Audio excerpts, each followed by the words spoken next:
So it's my Sabbath day, and on my Sabbath day, I love to go someplace where I can walk or bike and just kind of wait on the Lord for encounters. And as soon as I got out of my car, I immediately had an encounter, immediately, because I was looking for the trail, and this is how it happens. Now, there was a gentleman who had a mohawk and a beard, and so I went up to him, big guy, and I said, "Oh, do you know where the trail is?" He said, "Oh yeah, you see those two pillars there?" And I said, "Oh, did you just get done walking on it?" He said, "Oh yeah, yeah."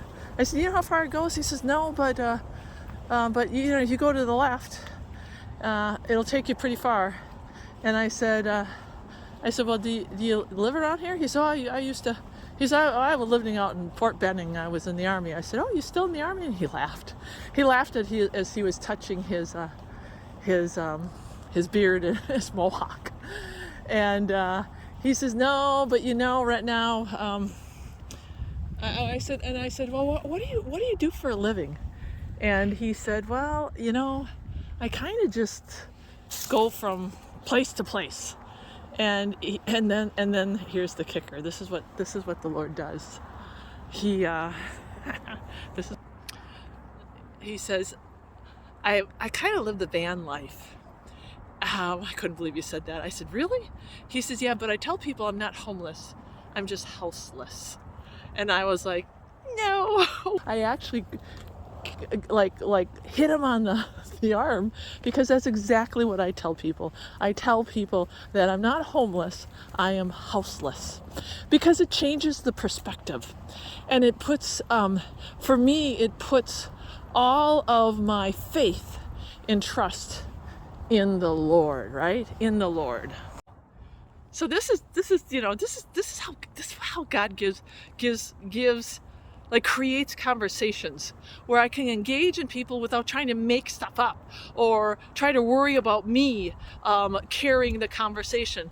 Because then he said, "Yeah, in fact, I was just I just came from Wisconsin." I said, "What?" And I'm like, come on!" I'm hitting him on the arm again.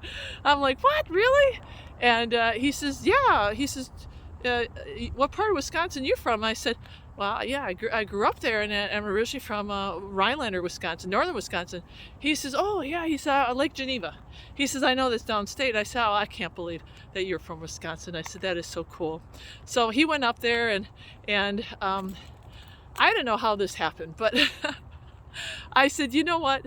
I said, "Hey, hang on, I got to give you something. Do you mind?" And he says, "Yeah." So I have Steps to Christ that I just put in my backpack that I got from the church. And I said, "Do you know who Jesus is?" And he's like, "Oh, yeah, yeah, yeah." He says, "In fact," and here we go. "In fact," he's like, "my uncle was a preacher.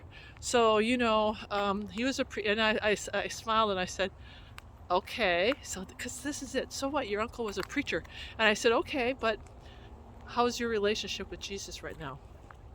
Because somebody has an uncle or a father or whoever who is a preacher doesn't necessarily mean that they know who Jesus is and they have a relationship with him.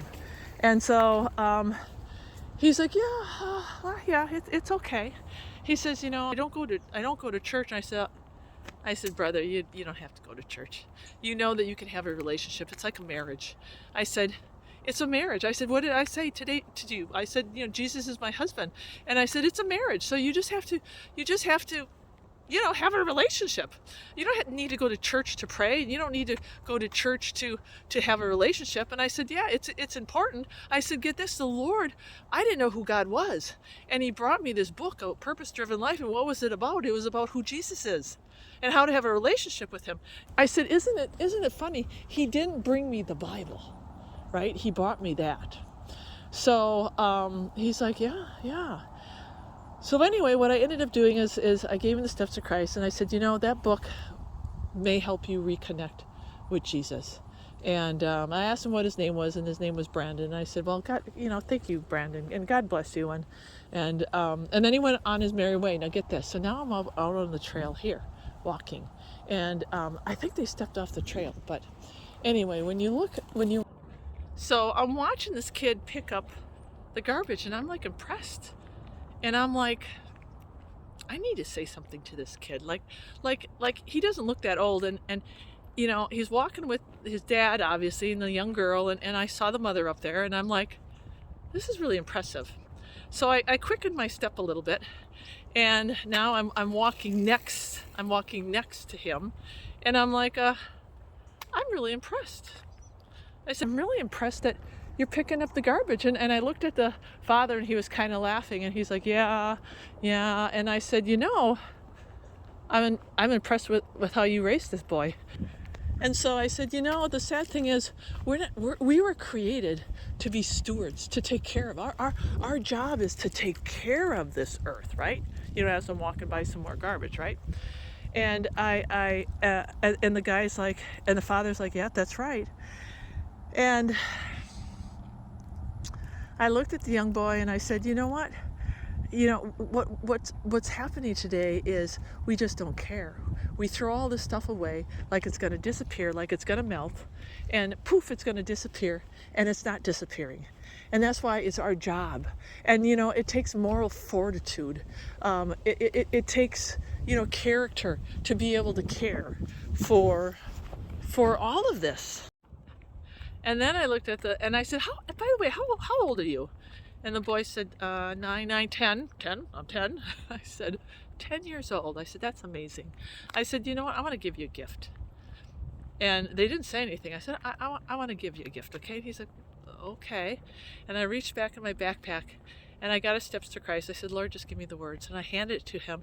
I said, there's another man who really cares for the earth and this creation. And I said, he's a good example to follow. And I said, maybe you should get to know him. And then they're like, oh, thank you. I said, and then I handed him, and I said, his name is Christ. And then I handed him the book, and they kind of looked at me, and I said, have a nice day. That was it. So, a friend sent me this morning about double Sabbath blessings, like rich Sabbath blessings when we honor God's Sabbath. And I'm telling you, every time I'm honoring God's Sabbath, these are the rich blessings. It's not like what we're going to get, but this is a gift that keeps on giving. How can it not keep on giving? Anyway, God bless you guys, and I'm glad I could share this with you. And who knows, I still have a bunch of Steps to Christ, and I told the Lord, I just don't want to hand them out. I want to have encounters, and I've got a backpack full. So Lord, make it happen.